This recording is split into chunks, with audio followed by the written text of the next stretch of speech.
எல்லாருக்கும் வணக்கம். நம்ம இன்னைக்கு என்ன பார்க்க போறோம் அப்படின்னா முருங்கை பீசினோட நன்மைகளை பத்தி பார்க்க போறோங்க. முருங்கை மரம் நீங்க எடுத்துக்கிட்டோம் அப்படின்னாலே அதோட இலை, வேர், பூ, காய், பட்டனு எல்லாமே மருத்துவ குணங்கள் கொண்டது தான். அதுலேயும் இந்த முருங்கை பீசுன்னு பார்த்தீங்கன்னா நிறைய ஆரோக்கிய நன்மைகள் கொண்டதுங்க. இந்த முருங்கை பீசின் அழகாகவும் ஆரோக்கியமாகவும் வச்சுக்கிட்டதுக்கு ரொம்பவே உதவியாக இருக்கக்கூடியது இந்த முருங்கை பீசுங்க. இந்த முருங்கை இலை, முருங்கைக்காயை பயன்படுத்துகிற அளவுக்கு நம்ம யாருமே இந்த முருங்கை பிசினை பயன்படுத்த மாட்டேங்கிறோம். ஏன்னா இதனுடைய நன்மைகள் நமக்கு தெரியாது. முருங்கை இலையும் முருங்கைக்காயும் உள்ள மருத்துவ குணங்கள் நமக்கு தெரியும். ஆனால் இதனுடைய ஆரோக்கியமான மருத்துவ குணங்கள் நமக்கு தெரியாதனால இதை நம்ம பயன்படுத்த மாட்டேங்கிறோம். மழை காலத்தில் இந்த முருங்கை பீசின் முருங்கை மரத்தில் அதிகமாக இருக்கும். ஆனால் வெயில் காலத்தில் முருங்கை பீசின் அதிகமாக கிடைக்காதுங்க. இந்த முருங்கை பீசின் அப்படின்னு நம்ம என்னதான் இதில் என்னதான் அப்படி ஆரோக்கிய நன்மைகள் இருக்குதுன்னு நம்ம பார்ப்போங்க. இதில் பார்த்தீங்க அப்படின்னா கால்சியம், சுண்ணாம்பு சத்து, பொட்டாசியம் சத்து இந்த முருங்கை பீசினில் அதிகமாக இருக்குது. மனித உடல் நலத்துக்கு தேவையான அனைத்து ஆரோக்கியமான நன்மைகளும் இதில் இருக்குதுங்க. மரத்தில் இருக்கும்போது கொஞ்சம் பச்சையாக இருக்கும். அதை எடுத்து நம்ம காய வச்சு அதை பொடி மாதிரி பண்ணி எடுத்துக்கிடணுங்க.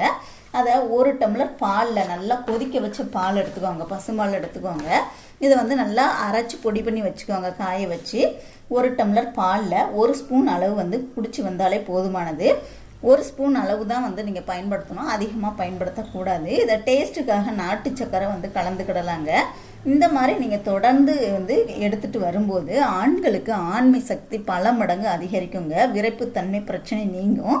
விந்தணுடைய தரம் எண்ணிக்கையும் அதிகரிக்கும். தாம்பத்திய உறவுக்கு தேவையான அனைத்து ஊட்டச்சத்துக்களையும் இதை தரக்கூடியது இந்த முருங்கை பீசுங்க. அதே மாதிரி உடலை நல்ல திடகாத்திரமாக வச்சுக்கிறதுக்கும் இது உதவுதுங்க. நல்ல உடல் வலிமையோட எலும்புகள் நல்ல உறுதித்தன்மை வாய்ந்ததாக மாறுறதுக்கு இந்த முருங்கை பீசினை நீங்கள் பாலில் கலந்து குடிக்கிறது ரொம்பவே நல்லது. அதே மாதிரி பார்த்தீங்கன்னா ஆண்களுக்கும் பெண்களுக்கும் நல்ல உடல் வலிமையும் மன வலிமையும் தரக்கூடியது இந்த முருங்கை பீசுங்க. இந்த முருங்கை பீசனை பாலில் கலந்து குடிச்சு வரும்போது முகம் பளபளப்பாக மாறுங்க. உடலுமே நல்ல கட்டுக்கோப்பாக இருக்கிறதுக்கு இந்த முருங்கை பீசின் நீங்கள் பாலில் கலந்து குடிக்கிறது ரொம்பவே நல்லது. அதே மாதிரி இப்பெல்லாம் இளம் வயதிலே தலைமுடி நரைச்சிருது. அதுக்கு நீங்கள் இந்த முருங்கை பீசினை பாலில் கலந்து குடிச்சு வரும்போது இளம் நரை தடுக்கப்படும். ஏற்கனவே முடி நரைச்சி இருந்தாலும் கூட இந்த முருங்கை பீசினை தொடர்ந்து பாலில் குடிச்சு வரும்போது இளம் நரையை கொஞ்சம் கொஞ்சமாக நீங்கள் கண்ட்ரோல் பண்ணுங்க. இந்த முருங்கை பீசின் பாலில் நீங்கள் கலந்து குடிக்கிறதுனால. அப்புறம் உடல் ஆரோக்கியமாக இருக்கிறதுக்கு உணவே மருந்து. அதனால் ஆரோக்கியமாக இருக்கிறதுக்கு நல்ல சத்தான உணவுகளை சரியான நேரத்தில் எடுத்துக்கோங்க.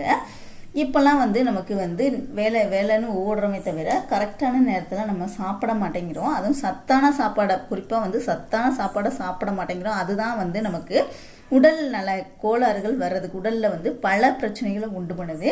ஸோ நல்லா உடலை நல்ல கட்டுக்கோப்பாக நல்ல ஆரோக்கியமாக எப்போதும் இருக்குன்னா சத்தான உணவுகளை சரியான நேரத்தில் எடுத்துக்கோங்க. குழந்தைகளை நல்லா ஓடி ஆடி விளையாட சொல்லுங்க. பெரியவங்களாக இருந்தால் எக்ஸசைஸ் பண்ணுங்க. இந்த முருங்கை பீசனை பாலில் கலந்து குடிக்கிறதுனால உடல் பார்த்தீங்கன்னா எப்போதுமே சுறுசுறுப்பாக இருக்கும். முழு எனர்ஜியோட ஒரு நாள் முழுவதும் இருக்கலாங்க. முருங்கை பீசின்னு பார்த்தீங்கன்னா நம்ம உடலுக்கு தேவையான ஆரோக்கியமான நன்மைகளை கொண்டது. ஸோ ட்ரை பண்ணி பாருங்கள். இது வரைக்கும் தெரியாமல் இருந்தால் கூட இனிமேல் முருங்கை பீசினோட நன்மைகள் தெரிஞ்சது. இனிமேல் பாலில் நைட்டு தூங்க போகிறதுக்கு முன்னாடி 1 டம்ளர் பாலில் ஒரே 1 ஸ்பூன் அளவு இந்த முருங்கை பீசின் பொடி, இது நாட்டு மருந்து கடைகளில் கூட முருங்கை பீசின் பொடி இருக்கும். நீங்கள் அதை கூட வாங்கி பயன்படுத்திக்கிடலாங்க. ட்ரை பண்ணி பாருங்கள். வீடியோ பிடிச்சிருந்துச்சுன்னா லைக் பண்ணுங்கள், ஷேர் பண்ணுங்கள், கமெண்ட் பண்ணுங்கள். மறக்காமல் நம்ம சேனலை இது வரைக்கும் நீங்கள் சப்ஸ்கிரைப் பண்ணலைன்னா கண்டிப்பாக சப்ஸ்கிரைப் பண்ணிக்கோங்க. கூடவே பெல் சிம்லையும் கிளிக் பண்ணிக்கோங்க. தேங்க்யூ.